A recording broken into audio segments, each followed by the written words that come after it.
Hello everyone, let's start our today's class. In previous class also we have learned some special journal entry data.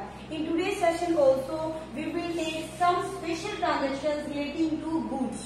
यानी हमने जैसे last videos के अंदर bad debts recover था, interest की जो entries थी वो हमने लर्न की है.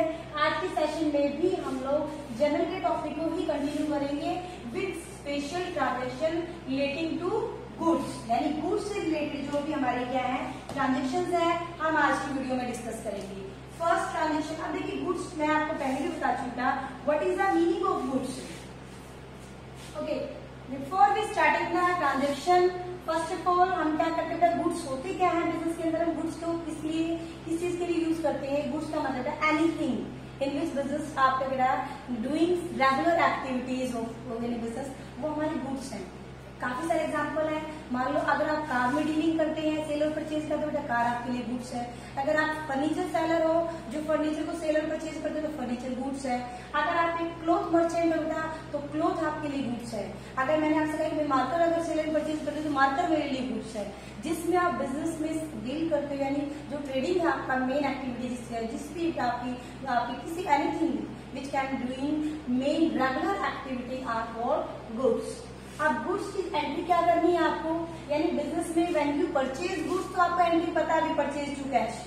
लेकिन आपके पास से गुड्स बिजनेस में जाता कैसे है, यानी आपको पता है गुड्स को हम दो सेंस में करते हैं, when you purchase, when you sell. Purchase करते हो तो आपने एंट्री करेगी परचेज टू कैश या परचेज टू क्रेडिटर अकाउंट जब आप इसे उधार में खरीदते हो. जब आपके पास से ये तो जब आपके पास से गुड्स आते हैं जनरली कब, मेन रीजन तो है सेल का. आप उसे मान लो बिजनेस का मतलब क्या है, आप कोई भी चीज बेटा परचेज करते हो लेस कॉस्ट पे और उसे सेल करते हो बेटा मोर कॉस्ट पे, और ये जो डिफरेंस होता है आपका प्रॉफिट होता है. लेकिन इसके अलावा भी गुड्स बिजनेस से कब आपके अलग होते हैं, यानी हाफ यानी कैसे करता है, when goods away from the business, यानी बिजनेस से गुड्स आपके कब कब दूर जाते हैं. एक तो मेन पर्पज है सेल के टाइम का आप गुड्स सेल कर रहे हो तो हमारी एंट्री क्या होती है, मेरे पास सोल्ड ऑफ गुड्स, तो आप एंट्री क्या करते हो बेटा, आपकी कैश आपके पास आता है और सेल के नाम पे मैक्स, क्योंकि ये हमारी इनकम है तो तुम सेल अकाउंट लिख देते हैं. ये तो simple entry we have already learn. But in today's session बेटा goods excepting sale some different examples we will take जहां आपके goods away from the business but in different forms. आपके बिजनेस में से गुड्स जा तो रहे हैं लेकिन उसके बदले में कोई भी कैश नहीं आ रहा है, उसके बदले में कोई भी इनकम नहीं है. वो कौन से केस हो सकते हैं, दीज 4 केसेस आपके. यानी सबसे पहले है ड्रॉइंग इन गुड्स. अगर बिजनेस का जो प्रोप्राइटर है, ओनर है का, वो बिजनेस में अपने पर्सनल यूज के लिए अगर गुड्स, जैसे मैंने कहा जब आप कैश विड्रॉ करते हो एंट्री होती है आपकी ड्रॉइंग टू कैश. लेकिन कई बार कभी कभी चलो ठीक है एसी पुराना हो गया इसको हम घर के यूज के लिए ले जाते हैं, लेकिन आपके बिजनेस से कैसे कम होगी. यानी जब बिजनेस में से गुड्स को हम पर्सनल यूज के लिए विड्रॉ कर लेते हैं, एक तो ये केस है. फिर उसके बाद अगर हम किसी को कैश की बजाय चैरिटी किसमें देते हैं, गुड्स की फॉर्म में, यानी जिस चीज में अभी कोई भी आपके पास फर्नीचर सेलर हो, अगर किसी को रिक्वायरमेंट है, कोई आपका ऑर्फनेज है यानी कि कोई अनाथ आश्रम है या फिर कोई भी एनजीओ, आपने उसको क्या डोनेट किया, जिस चीज में आप डील करते हो तब भी आपके पास से गुड्स गए हैं. अगर आपने सैम्पलिंग के लिए अपने बिजनेस की गुडविल के लिए एडवर्टीजमेंट के लिए आपने फ्री में गुड्स को बांट दिया तो भी आप बेटा गुड्स आपके बिजनेस से जाते हैं. या फिर आपके बिजनेस यानी स्टॉक जो जहां रखा होता है गोडाउन के अंदर, वहां आग लगने से या चोरी होने से जो गुड्स का लॉस होता था, in these 4 cases goods taken away from the business. अब यानी आप गुड्स को टेक तो करके लेके जाते हो लेकिन एक्सेप्शन ऑफ सेल. तो इनकी एंट्री क्या होगी आपकी, जब भी गुड्स आपके बिजनेस से दूर होते हैं तो हम सब हमेशा एक चीज हमेशा ध्यान रखना, जब व्हेन यू परचेज यानी गुड्स आपके बिजनेस के अंदर क्या है कम यानी आते हैं, आप एंट्री करते हो परचेज अकाउंट डेबिट. ये परचेज टाइम पे क्या होता है डेबिट, ठीक है. लेकिन और जो भी आप यानी कैश में करें तो कैश आ जाता है, अगर आप उधार में कर रहे हो उस व्यक्ति का वेंडर का नाम आ जाता है, वेंडर का मतलब है वो आपका क्या है, क्रेडिटर। वो आपका क्या है, क्रेडिटर। यानी ये एंट्री होती है when goods coming in business. अब आपके पास से गुड्स आ नहीं रहे, आप गुड्स क्या कर रहे हो, भेज रहे हो किसी भी फॉर्म में, तब आपका सीधा सा लॉजिक है when goods taken away from lies, यानी इस टाइम पर परचेज डेबिट तो हुआ, यहाँ गुड्स आए थे। जब आपके पास से गोज होंगे, यानी आप ये कह सकते हो जब गुड्स यहाँ से ले जाए जाते, टेकन होते था, फिर एंट्री क्या करेंगे, सबसे पहले केस में जब भी आपके पास से गुड्स जाएंगे, ध्यान रखना जैसे परचेज डेबिट हो रहा है आपके आने के टाइम पे, परचेज ऑलवेज बी क्रेडिट, हमेशा क्रेडिट होगा और रीजन आगे आ जाएगा। सबसे पहला एग्जाम्पल है ड्राइंग। अगर आप अपने ड्राइंग की फॉर्म में अपनी एक प्रोप्राइटर जो है वो पर्सनल यूज के लिए गुड्स टेकन कर रहा है, तो एंट्री होगी drawing account debit to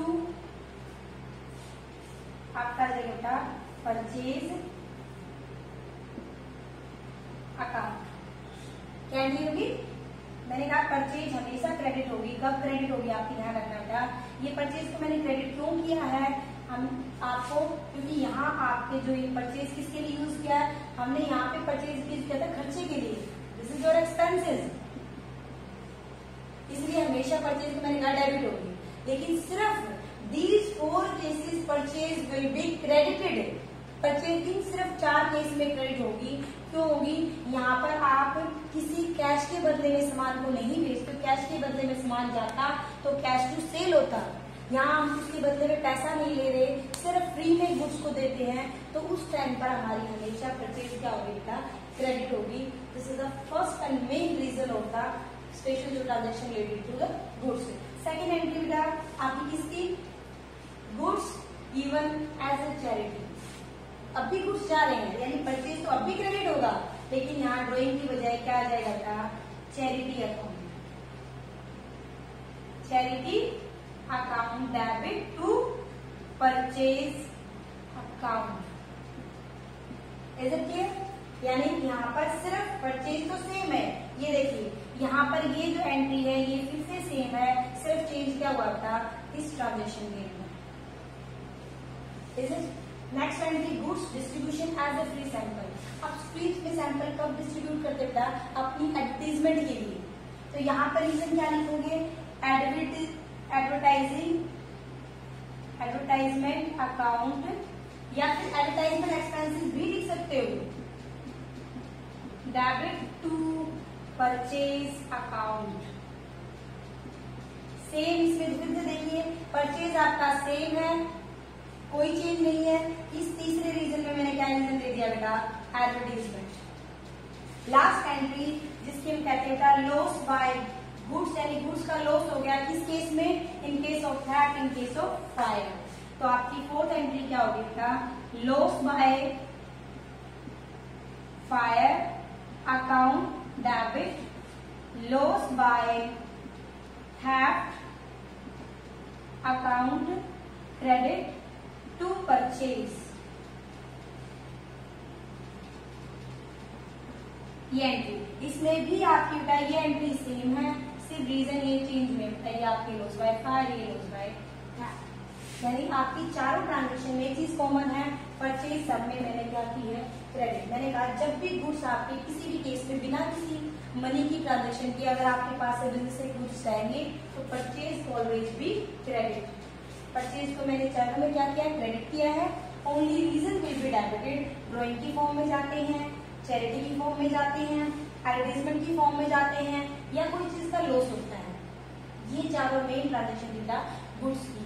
now we will discuss the, अगर हमने जो लॉस किया है गुड्स का, उसकी अगर हमने इंश्योरेंस पॉलिसी ली हुई है तो हम एंट्री क्या करेंगे, let's discuss. Okay, in these entry when insurance company included the, so what are the entries? For example, we take first entry, that is loss by fire to purchase account।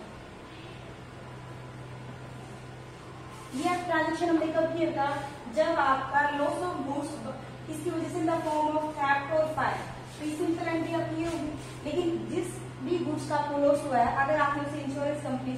किया हुआ है, तो आपकी second entry क्या होगी? आपकी insurance company account debit to, जो आपने न्यू अकाउंट ओपन किया था लॉस बाय फायर, जो आपके लिए एज ए लॉस और एक्सपेंसेस है that has to be debited. अब हम क्या करेंगे?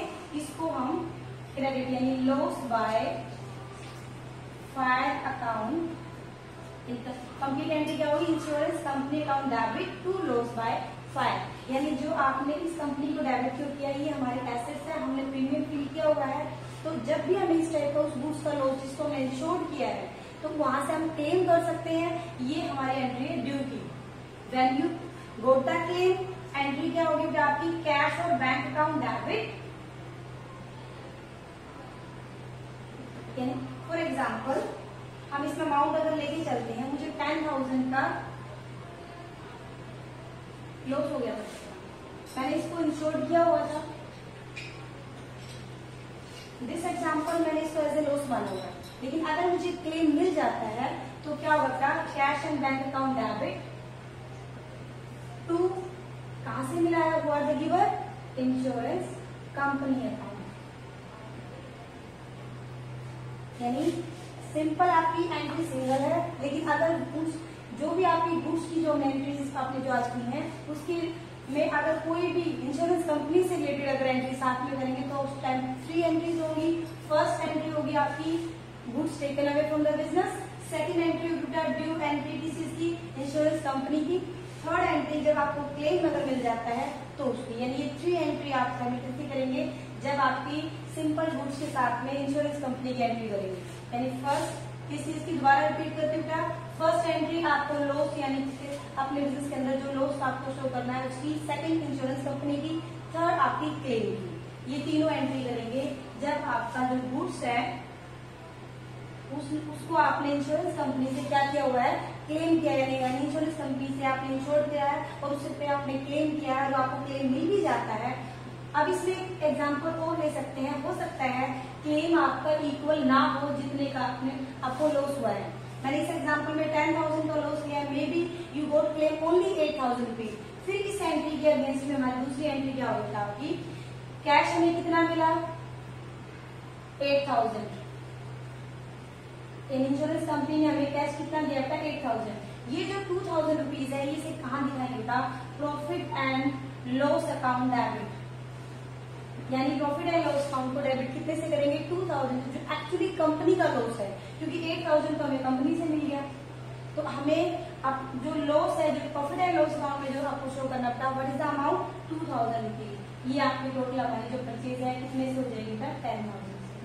ये एंट्री तब होगी जब आपका लॉस अमाउंट और इंश्योरेंस कंपनी का जो क्लेम है वो आपका डिफरेंट है, तो उसमें जो डिफरेंस है वो डिफरेंस किसमें डेबिट हो जाएगा? प्रॉफिट एंड लॉस अकाउंट में। ये 4 एंट्री है लास्ट में जो आपको इंक्लूड करनी है। आज का टॉपिक आपका कंप्लीट है। I am giving some PDF relating to this video. Complete it. If any doubts you facing, then send to me.